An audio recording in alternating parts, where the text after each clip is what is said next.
We are here in San Jose, Partido, Camarines Sur. Ang sarap ng hangin, no? Ito yung boulevard nila. Ang ganda dito. Medyo blessed tayo with a nice weather this morning, and I wanted to give you a quick walk around of the Jetour T2 Lightning IDM.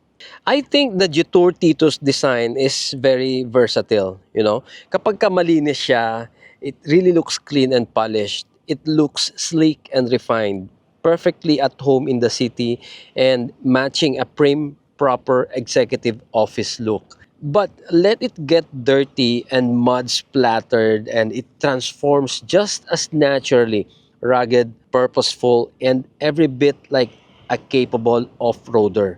Kaya ayan, hinayaan ko siya actually maging madumi. Yan na yung dumi niya from Manila to Bicol. Kasi kapag ganyan na madumi siya, mukha pa rin siyang guwapo pa rin eh. Astig eh. Let's take a closer look at the headlamp. You have two LEDs here, top and bottom. The one at the bottom is the low beam. There you go. And then the one on top is the high beam. 4 DRLs on each headlamp. Ang ganda tingnan sa malayo. And then here, you have your fog lamps. When you turn the steering wheel, to the left, for example, bubukas siya. Ayan. For me, I think ang pinakagwapong angle ng Jetour T2 Lightning IDM is the side profile. Dito mo talaga makikita, ma-appreciate yung pinaka-design niya, yung angular, boxy, and upright design niya. So, meron ka ditong parang grab handle na parang mini roof rail pero nasa hood. So, I guess hood rail. Nakakadagdag talaga siya sa design. Kapag tinignan mo, anong purpose niya, siguro kapag talagang nag-off-road ka, pwede ka pa maglagay ng cargo dito sa hood. Siguro wag lang masyadong mabigat and pwede mo ditong gawin tong anchor point. Dito mo itatali to secure it. But I'm not sure if this is really designed to do that. Mukha din namang matibay.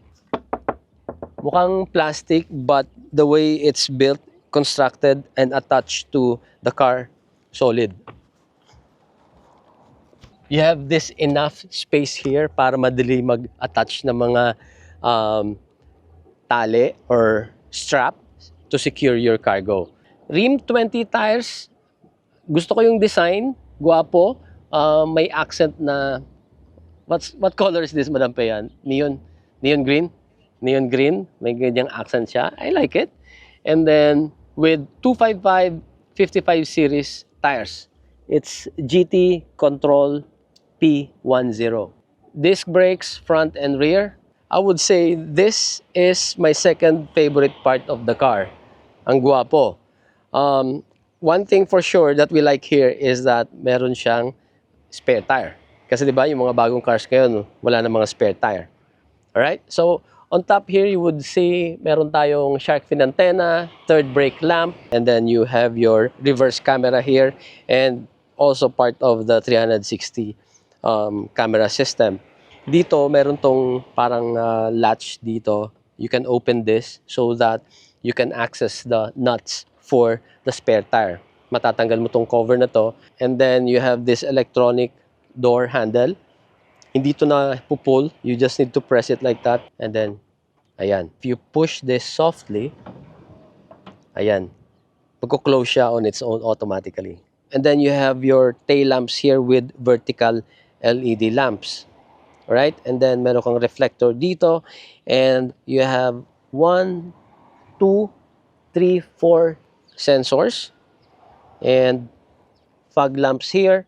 And andyan yung plate number. Just like sa front, I also like the departure angle dito. Right? So, iwas sayad ka.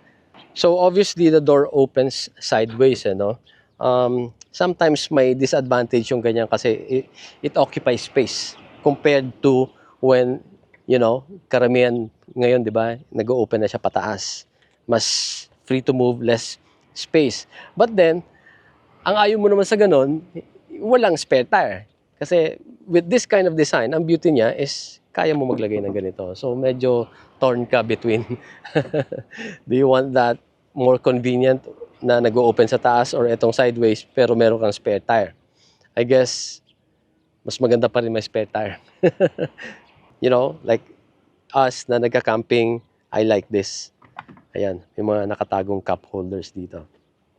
And then meron nandito yung EWD mo, right? And meron ka pa rin parang mga storage dito. Pwede ka maglagay ng something dito, right? And then, my bottle opener. So, eto namang locking mechanism niya. This reminds me of my sister, si Tita Mimi's Lexus GX 470 ba yun? 460. Pwede mo to i-lock. Right? Kasi kapag for example, like right now, nandito tayo sa open air, malakas ang hangin. If you're doing something or nag-chill lang kayo, baka biglang lumakas yung hangin, baka pumalo, biglang mag-close tong door. So, this one will secure your door. Now, dito naman sa maliit na door na to, this is to manually open the door. Kapag for any reason na hindi nag-open electronically, pero ka ditong parang emergency cable. Ayan. You just pull that, mag-unlock yung door. Pakita ko lang sa inyo yung cargo space, no, sa likod. So, pinakita ko sa inyo yung gabi na when we arrived and you saw punong-puno to ng mga luggages, right? Behind that are these mga camping gear. So, nakapagkarga pa rin naman kami. You just really need to arrange your cargo properly. So, eto meron kaming folding table for camping. And then, dala namin yung Cloud Moraine, the large nature hike canopy. Nakikita nyo yung ginagamit namin yan tuwing nagka-camping kami. And yeah, I still have 1, 2, 3, 4 nature hike foldable camping chairs. And nandito pa yung bagong bili ko lang na infrared ceramic cooker. I'm hoping makapag-camping kami later after Christmas para magamit natin yan. Alright? And under here, nandiyan pa yung mga cables. Kung talagang hardcore camper ka, I would say kakapusin ka dito. Honestly, kakapusin ka ng space. So you really have to make use of the roof rails. Kailangan mo maglagay ng roof rack and pwede ka dun maglagay ng mga store boxes mo. Here on the left, meron kang maliit na pocket dito. Ginamit ko siya as storage for my camping tool, pang baon ng peg. Binalat ko lang ng plastic kasi medyo sharp yung edge para hindi magasgas yung plastic natin dito. Para malinis pa rin, hindi masugatan. Alright? So meron ka pang storage dito, is my small basket. On the right side, meron ka pang storage dito with a longer basket. So dito ko na ilagay yung this is my extra long peg. This is like 40 cm. Okay? Kasi nga ine-expect ko na baka mahangin, nagdala ako ng long pegs para dun sa Cloud Moraine in case ka makapag-camping kami. So mas secure ang tent kapag mas mahaba at mas baon yung mga pegs mo. So, yan, sakto dito, nagkasya. Yeah, this is 40 cm camping moon. You would also notice maraming anchor points, ano? Ayan. 1, 2, 3, 4, 5, 6. Ang dami to secure your cargo. And then, meron pa dito sa taas. Nice. 1, 2, 3, 4. And then, meron lang ako napansin. Parang ito, look at this. Para siyang may space dito. Looks like a receiving point, left and right. So, siguro may accessory na bibili. Like probably a small shelf that could act as a table or a rack na pwede mong ipatong dito. So, I was trying to look for it. Baka nandito na kasama pero wala naman akong nakita. Anyway, eto, under the cover, you'll see the scissors jack and nandito yung 12-volt battery. There you go. And then, andito yung V2L cable. V2L cable. And then, andito yung tire wrench. Maluwag. I like the organization here. Etong styro, yung pagkakadesign niya, malalim. You can put more items here. In fact, dito pala nakalagay, naalala ko, dito nakalagay yung portable charger. And then, yung space na yan, ginamit ko yan, dyan ko nilagay yung sarili kong extension cord. So, lahat yun naitago ko dyan. Hindi na siya nag-occupy ng space dito sa taas. So, guys, sorry for the dirt. I'm showing this to you kasi nga, this is our practical, relatable use case. Kapag nilinis ko yan, hindi na yan practical. Masyado ko nang in-stage yung stage for you. So, that's how it really looks in actual usage of the car. 'Di ba? Mapapalinis mo rin naman yan later pag tapos ka na ng trip mo or tapos ka na ng camping. Alright, let me just show to you the lights here at the rear. So right now, ayan, naka-park light tayo. You can see all those 4 LED lights around the tail lamp. Right? Brake, reverse, then there's your hazard lights, your turn signals, and then fog lamp ulit. So, there's all your lights at the rear. Kahit madumi yung sasakyan, kitang-kita pa rin yung mga ilaw niya. The T2 IDM is the plug-in hybrid version of the T2 with 1.5 turbo gas engine and electric motor, front-wheel drive configuration, 26.7 kWh battery with DC fast charging. That will only take half an hour to charge from 30% to 80%. Before we go inside the vehicle, pakita ko lang sa inyo tong key fob niya. Medyo kakaiba lang yung shape niya, no? Squarish. And meron kang unlock button here. See, magre-respond yung DRL niya dito. This is the lock button. When you lock that, magpo-fold side mirror and any open window will automatically close. Right? And then meron ka ring remote button here to open the tailgate, the rear door. And then meron ka ring remote start ng car. Alright? Now, honestly, medyo may konting difficulty lang ako nito ha kasi wala siyang naka-etch or naka-emboss. So, kapag sanay kasi ako sa ibang keys na fini-feel ko lang, mini-memorize ko kung saan yung lock and unlock. This one, wala siyang ganon, mahirap i-memorize. Sometimes lang difficult, especially pagka katulad ko na walang salamin, hindi ko sinusot yung reading glasses ko. Sometimes I find it difficult to identify kung alin yung lock and unlock button. But other than that, okay naman. When you open the door, the driver's seat moves backward automatically for easy ingress para madali kang makasakay. And then once you are inside and you close the door, the driver's seat moves forward going back to its original position. And that feature is not only for the driver's seat. You also get that for the passenger seat. Ayan. Nice. Here at the door panel, you have a really nice texture here, parang rubber. It looks premium to me and at the same time, it looks easy to clean. Ayan, no? And then meron ka ditong LED light for the ambient lighting. This is your controls for the door locks, door handle. You have a tweeter here and there's your main speaker. Here's your controls for the power windows and side mirror. Leather din dito, suede, and there's a red stitching, dark red. I like the tone. It's not shouting or loud red.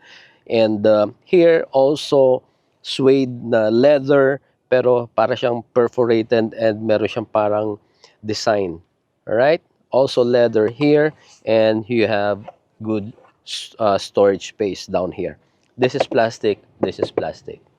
Getting inside is very easy because of this sturdy step board and grab handle here. I like the overall boxy layout of the dashboard and even yung steering wheel niya actually at first medyo weird yung flat top. Pero after spending hours on the highway, na-realize ko mas ergonomic pala yung may ganun ka pa sa taas.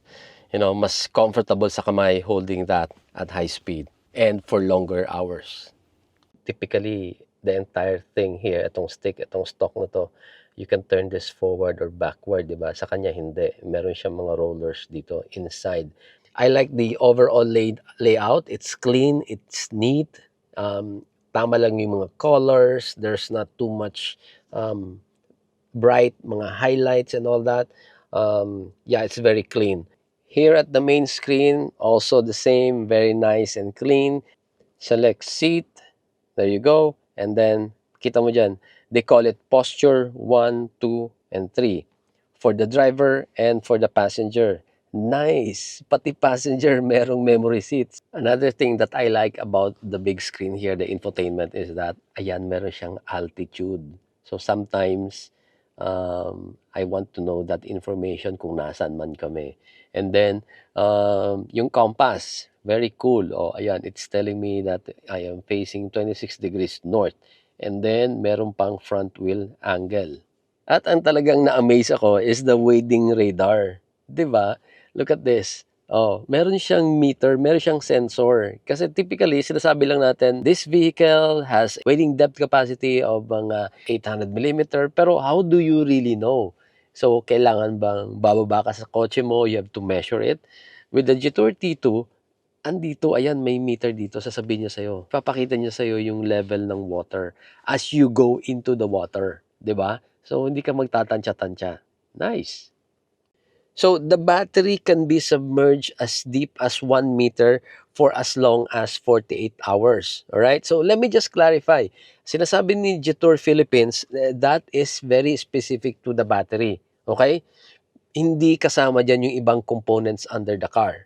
All right? So hindi rin talaga ina-advise. So what they recommend, if it's really necessary for you to cross a flood or the river, just cross it. Huwag mong ibababad. Okay? Kasi there could be other parts under the car na pwedeng masira. Alam nyo ba, the very first time that Madam Pea and I started driving this vehicle, alam nyo ba kung ano yung pinakang unang na-appreciate namin? Etong storage dito, etong tunnel na to. Yan. Alam niyo kung bakit? Madalas namin pag-awayan yan eh. Kasi, pag walang ganyan, ang tendency ni Madam Pea, yung bag niya, sinisiksik niya dito yung bag niya. Pinag-aawayan namin talaga yan. Naiinis ako kasi pag nakaupo ako dyan, gusto ko, relax ako, walang nakasiksik. At gusto ko, ilagay niya dito. Ayaw naman niya, gusto niya dyan. Pinag-aawayan namin. So at least, eto with the Jetour T2, meron na siyang paglalagyan niya dito ng gamit niya dito sa ilalim. And since malaki yung opening, madaling kunin. 'Di ba? Nagustuhan ko rin tong wireless charger ng phone, no? Because this is 50 watts and it's ventilated. Ayan. I think the entire trip na naka-auto, naka-Android Auto kami, na-maintain niya yung charge around 60-65% and hindi uminit yung phone ko. I like the upholstery, I like the design, and again, the red stitching here. I like the cushion, sakto lang, not too soft, not too hard. Ayan, and then this part is perforated. So, this is my driving position. Look at that space that I have here. 1, 2, 3. More than 3 fists. Nice. Ang ganda ng headroom. Again, I also like the elbow room here. I like my sitting position here. Hindi ako masyadong lubog. I like this. I can see more of the outside. I can see what's going on. I like that. And yeah, the same leather, of course. I like the space. I like the angle na naka-recline siya ng ganyan. Nice. And of course, meron tayong dito center armrest with 2 cup holders, and there's a third headrest for a third passenger. Tingnan natin. Yeah, I think 3 of me can fit here. And look how nice the space here sa floor. It's all flat, there's no tunnel, and my big shoes fits comfortably. Ayan. 2 AC vents here, 2 USB ports for charging your devices, storage dito. Medyo maluwag din ha. LED headlamp here. Again, here's the trunk. I want to mention na appreciate ko talaga tong LED headlamp dito sa taas. It's in the middle, so the light is well distributed. Okay, let's take a look at the engine bay. First of all, it was very easy to open the hood kasi meron siyang struts. Here is your intake. There's your air filter. Right? So, typical naman na yung gas engine nandito sa left side and the electric motor is on the right side. And this one is your coolant. Right? And then, there's your AC pipes. Expansion valve. As you can see, may moisture. Malamig siya. Entire trip, Manila to Camsor. Naka 24 degrees lang kami. Bandang tanghali, ginawa kong 22. Sobrang lamig. Very comfortable.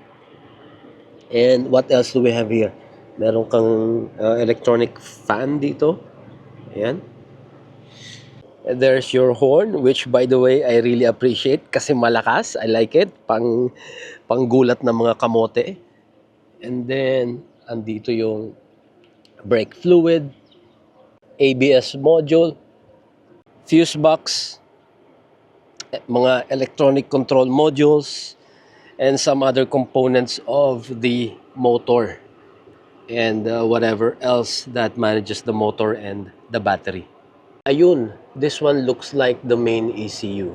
I'm not sure, I'm just guessing. All right, nice. We are still going to do a lot more bonding with the G-Tour T2 while we are here in Bicol. Magmo-move naman tayo sa Tabaco, that's part of Albay. Doon tayo mag-New Year. Okay, so hindi pa tapos ang G-Tour adventure natin in Bicol, ha? This is only our first episode. So stay tuned, more to come. Alright? And I hope nag-enjoy kayo dito sa first episode natin. Alright, guys? So thank you for watching. And again, Merry Christmas po sa inyong lahat. And as always, please drive safe. Bye. Please do not forget to follow our social media accounts. We are on YouTube, Facebook page, Instagram, and TikTok.